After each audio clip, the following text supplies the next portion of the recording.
साल राणा चिड़िया ने बहुत मेहनत से अंगूर की खेती की थी। अंगूर हरे और रसीले दिख रहे थे। बस कुछ दिनों में फसल पकने वाली थी।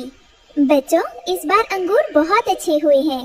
इन्हें बेचकर हम आपके लिए नए कपड़े और खिलौने लाएंगे। माँ, हम भी आपकी मदद करेंगे। हम बाजार चलेंगे। अचानक मौसम बदल गया। जंगल में भयानक लू चलने लगी। सूरज इतना तेज चमकने लगा जैसे आग बरस रही हो। ये गर्मी नाजुक अंगूरों के लिए बहुत खतरनाक थी। सूरज की तेज किरणें और गर्मी की लहरें दिखाई दे रही थी। कालू कौवा बहुत अपने अंगूर की बेलें घने बरगद के पेड़ की छांव में लगाई थी, इसलिए धूप वहाँ तक नहीं पहुँच रही थी। रानो के खेत में तो सीधी धूप पड़ रही है। उसके अंगूर तो जल जाएंगे, लेकिन मेरे अंगूर सुरक्षित रहेंगे।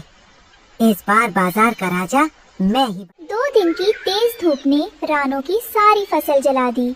जो अंगूर कल तक हरे और मोटे थे, आज वे सूखकर छोटे और बदसूरत हो गए थे। हे भगवान, ये क्या हो गया? मेरे सारे अंगूर सूख गए। अब इन्हें कौन खरीदेगा? ये तो कचरा बन गए हैं। तभी फड़फड़ की आवाज के साथ कालू कौवा वहाँ आ धमका। उसके हाथ में अपने खेत का एक बड़ा हरा और चमकदार अंगूर था। बहुत बुरा हुआ रानो बहन, मैंने तो पहले ही कहा था, खेती करना हर किसी के बस की बात नहीं है।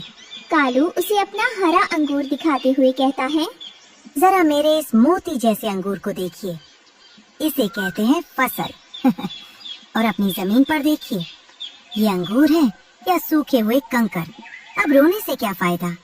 ऐसा कीजिए, ये सब कचरे में फेंक दीजिए और मेरे खेत पर मजदूरी करने आ जाइए। कम से कम भूखी तो नहीं मरोगी। कालू की कड़वी बातें सुनकर और जोर से रोने लगती है, लेकिन कोई जवाब नहीं देती। रानो शाम को खाली हाथ घर लौटी। बच्चों को पता चल गया था कि कुछ बुरा हुआ है। माँ, क्या हम इस बार भी भूखे रहेंगे? कालू काका कह रहे थे कि हमारी फसल मर गई है। नहीं बेटा, फसल सूखी है लेकिन मरी नहीं है। मैं हार नहीं मानूंगी। मैं इन सूखे फलों। अगली सुबह रानो अपने सूखे अंगूरों को नदी के पानी से साफ कर रही थी। तभी कालू वहाँ आया। अरे रानो बहन, क्यों मेहनत कर रही हो?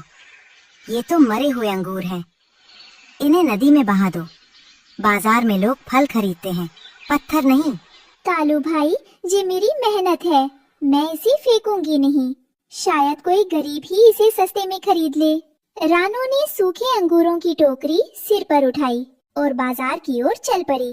टोकरी भारी थी और रानो का मन भी भारी था। रास्ते में हरिया तोता मिलता है। रानो बहन, वापस चली जाइए, वहाँ सब मजाक उड़ाएंगे। कालू के हरे अंगूरों के सामने आपका ये सूखा माल कोई नहीं देखेगा। हरिया भाई, कोशिश करने में क्या बुराई है? अगर नहीं बिका तो मैं खुद खा लूंगी। टोकरी के बोझ से थककर रानो एक पुराने कुएं की जगह पर सुस्ताने के लिए रुकी। वहाँ जंगल के सबसे बुजुर्ग कछुआ दादा धूप सेक रहे थे। रानो बेटी, तुम बहुत थकी हुई लग रही हो। इस टोकरी में क्या है? बहुत मीठी खुशबू आ रही है। दादा, ये मेरे सूखे हुए अंगूर हैं। सब कह रहे हैं ये खराब हैं, लेकिन फेंकने की हिम्मत नहीं हुई। बेटी, दुनिया को अभी इसकी पहचान नहीं है। ये खराब नहीं, बल्कि समय ने इनकी खटास सोख ली है और मिठास भर दी है। तुम घबराना मत, हीरे की परख जौहरी को ही होती है। दादा की बातों ने रानो को थोड़ी हिम्मत दी और वो फिर से बाजार की ओर चल पड़ी। बाजार सजा हुआ था। कालू कौवे ने सबसे आगे अपनी दुकान लगाई थी। उसके हरे अंगूर चमक रहे थे। ताजे रसीले अंगूर, हरे भरे अंगूर, यहाँ आइए, कचरा मत खरीदिए। बाजार में जंगल के सबसे अमीर राजा मोर खरीदारी करने आए थे। उन्हें अपनी पार्टी के लिए सजावट वाले फल चाहिए थे। कालू तुरंत उनके पास पहुंच गया। राजा साहब, देखिए मेरे अंगूर, बिल्कुल पन्ने जैसे हरे और चमकदार, आपकी पार्टी की शान बढ़ा देंगे। वाह, ये तो बहुत सुंदर है। रानो के वो काले सूखे फल तो मेरी मेज की शोभा खराब कर देंगे। कालू, तुम मेरे लिए 10 किलो अंगूर पैक कर दो। शायद कालू सही था, लोग स्वाद नहीं सुंदरता खरीदते हैं। कालू रानों को चुराते हुए हंस रहा था, लेकिन उसे नहीं पता था कि राजा मोर सिर्फ सजावट के लिए खरीद रहे हैं, खाने के लिए नहीं। रानो एक कोने में अपनी टोकरी लेकर चुपचाप बैठी थी। सूखे भूरे अंगूर देखकर ग्राहक मुंह फेर लेते थे। छी, ये तो सड़े हुए लग रहे हैं। चलो कालू की दुकान पर चलते हैं। कालू अपने अंगूर लेकर सेठ तोते के पास गया। सेठ ने एक हरा अंगूर चखा और तुरंत थूक दिया। ये अंगूर तो सिर्फ दिखने में अच्छे हैं, ये अंदर से खट्टे हैं, क्योंकि इन्हें धूप नहीं मिली। ये सब बेकार है। लेकिन सेठ जी, ये हरे हैं। सेठ की नजर कोने में बैठी रानो की टोकरी पर पड़ी। वो पास आया और एक सूखा अंगूर उठाकर मुंह में डाला। खाते ही उसकी आंखें चमक उठी। वाह, अद्भुत! ये अंगूर नहीं, ये तो किशमिश है। धूप ने इसका पानी सुखाकर इसे शहद जैसा मीठा बना दिया है। ये तो सोने के भाव बिकेगा। क्या सच में सेठ जी? मुझे लगा ये खराब हो गए हैं। नहीं पगली, ये सबसे कीमती मेवा है। मैं तुम्हारी पूरी टोकरी मुंह मांगी कीमत पर खरीदता हूँ। रानो ढेर सारे पैसे और बच्चों के लिए खिलौने लेकर घर लौटी।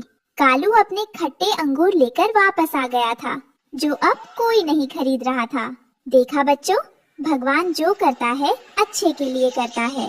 धूप ने हमारी फसल को जलाया नहीं, बल्कि उसे और कीमती बना। अगले दिन रानो अपने घर के बाहर बच्चों को नए कपड़े पहना रही थी और कुकू गुड़िया खिलौनों से खेल रहे थे।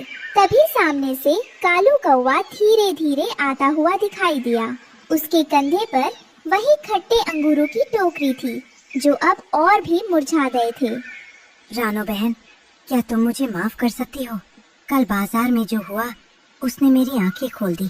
मैंने सिर्फ तुम्हारी फसल का ही नहीं, तुम्हारी मेहनत का भी मजाक उड़ाया था। आज मेरे पास ये सुंदर दिखने वाले अंगूर तो हैं, पर इन्हें कोई मुफ्त में भी लेने को तैयार नहीं है। रानो मुस्कुराई और उसने कुकू के हाथ से एक लकड़ी की छोटी गाड़ी लेकर कालू की तरफ बढ़ाई। कालू भाई, हार जीत तो चलती रहती है। धूप ने मेरे अंगूरों को किशमिश बना दिया, लेकिन अगर आप उन अंगूरों को पेड़ की छांव से निकालकर थोड़ी धूप दिखाते तो शायद वे भी मीठे हो जाते। घमंड की छांव हमेशा कड़वाहट ही देती है। कालू ने शर्मिंदगी से सिर झुका लिया। रानो ने आगे बढ़कर कालू की टोकरी से कुछ खट्टे अंगूर लिए। परेशान मत होइए, इन अंगूरों को फेंकिए मत। इनसे हम मिलकर खट्टा मीठा शरबत बनाएंगे और बाजार में बेचेंगे। मेहनत कभी बेकार नहीं जाती, बस तरीका बदलना पड़ता है। कालू की आंखों में आंसू आ गए। उसे समझ आ गया था कि रानो न केवल एक अच्छी